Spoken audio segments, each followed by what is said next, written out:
Today I'm going to show you a little bit about my process. So I start out with a still life.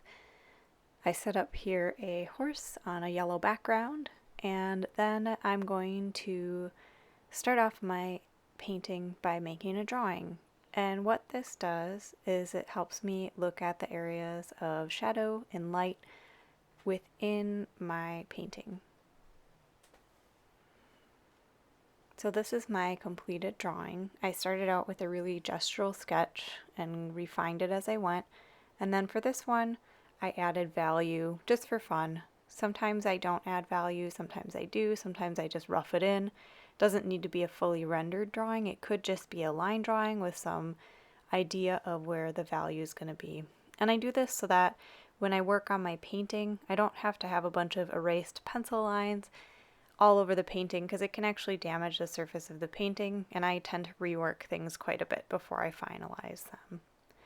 So once I get my drawing done, what I like to do is I will actually photograph my drawing and blow it up to be the exact size of my painting, and then print it out. And then to get it to be on the surface that I'm going to be working on, I use this stuff called transfer paper.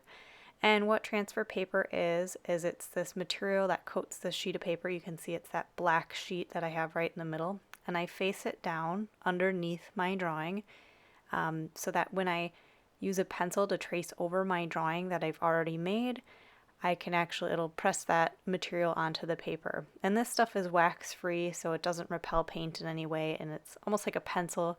You can erase it off the surface super easily. So once my drawing is transferred to the surface I'm going to be painting on, then I can erase out any areas that are a little bit too dark and get to work on my painting. So the paint I use is a combination of Turner acrylic gouache and Holbein gouache. They're acrylic gouache as well. And I start out by laying out the highlight areas. Those are my favorite to work on first, but you could start with your shadows. It doesn't really matter which one you start with. And the toned surface here kind of lets those areas pop out. I really like working on a toned surface because it gives you a sense of the form, fairly quickly as you're working instead of having to fill in all the values. Some of it's there with that surface yellow. Another thing I'm doing is I'm making sure my brush strokes as I work into my painting are really describing the form well. So I'm not going to be working against my form. If something's curved, I'm going to be curving my brush strokes. I'm not going to be doing straight horizontal or vertical brush strokes on those areas. So I'm really, like to say, describing the form with my brush strokes. And even though I'm using a similar size brush throughout this whole piece, it's really going to give that sense of dimension. Another thing about this paint is it's slightly transparent if you thin it with water, or it can be fully opaque if you leave it at full or mostly full strength. So I'm using this Stay Wet palette here, and it keeps my paints nice and wet as I'm working, as opposed to a regular palette which isn't moisturized, that the paint will just dry off of the surface of. So as I'm filling in these middle values and kind of getting the rest of the detail, I'm looking a lot back and forth between my still life and my painting and just kind of checking to make sure all of my values are right.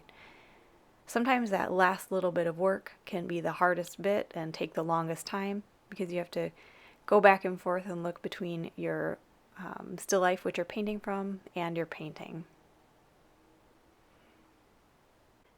I really enjoyed making this painting and think it turned out pretty well.